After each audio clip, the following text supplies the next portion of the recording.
Coach McCreary from Baseball by the Yard, and today's video post is actually coming from a concept that I wrote about in a post a long time ago. It involves the concept of catching around the baseball. It's one of the things that all middle infielders are going to have to do eventually if they want to keep pace with the game. Now, to demonstrate this, I've hung 3 baseballs from the ceiling. I have a baseball here that is about head high. I have a baseball here that's about waist high, and then I have a baseball down here which is just below the knees. I want to demonstrate what it means to catch around the baseball. Now, this becomes very important, especially on double plays where a middle infielder will have to catch the ball and get rid of it in a very quick fashion. So I'm going to show you a little technique here. It's called catching around the baseball. Now, here's what a lot of infielders do that is incorrect, and it adds time to this whole process. So for this example, let's say the throw on a double play is up here and I'm a shortstop. Many shortstops will come to the bag, the ball is thrown, and they will catch the ball with their glove like this. So if I were to take my glove off, I'd be like high-fiving the ball, okay? Often, the force of the ball takes my glove backwards, okay? Now, eventually, I'm going to have to take that glove all the way around to about my chest height in order to make the throw. But I've actually lengthened that distance if that glove is knocked backwards here. Now, here's where the concept of catching around the baseball comes into play. If I were to show you with my glove off, instead of catching the ball with like a high five position, I want to try to get my hand over the ball and come around the baseball. So I'm actually trying to catch the opposite side of the ball, so to speak, and that puts my glove in between, or puts the ball in between my glove and my throwing hand. So that when I'm actually catching the ball, I'm catching the ball with my glove on the way down.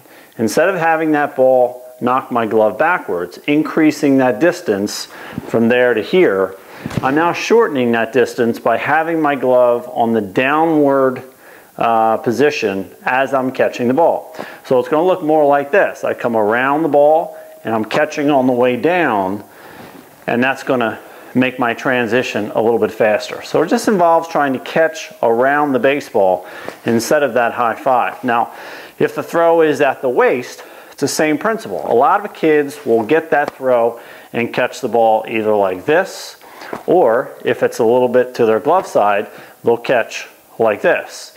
And of course, when I catch, my glove goes away from my body, and now it's hard for me to turn and make that double play.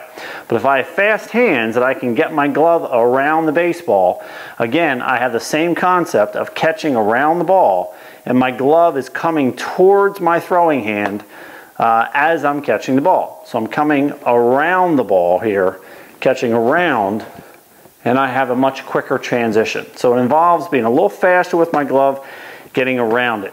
Now, the lower one here is probably the most difficult one because it involves some very quick hands. Most kids make the mistake when they come to the bag and a feed is made, they drop the glove and they catch like this, which again is the glove is going in the opposite direction of where my throwing hand is, of where I need to be on that transition. So I need to be fast on this one. If I'm going to the bag and the throw is down here, I need to get my glove down under the ball so that my palms are facing, my hand is under, and I'm trying to get the glove coming up as I'm catching the ball. And so it's kind of in that position there instead of pushing the ball downward with my glove. So regardless of where the ball is, I want to try to come around the baseball when I catch it. Even on that low pitch, I want to come underneath it so that I can bring the ball up into that ready throwing position. Now, the only one you can't really do this is on a play where you have to backhand the ball. Then you just got to do the best you can. But anything down the middle and on your glove side should be relatively easy to get the glove around the baseball, but it does involve moving your hands and not getting lazy with your glove on the catches. So there's your tip for the day. It involves coming around the baseball. It'll make your transition from catching to throwing much faster. Thanks for stopping by, everybody.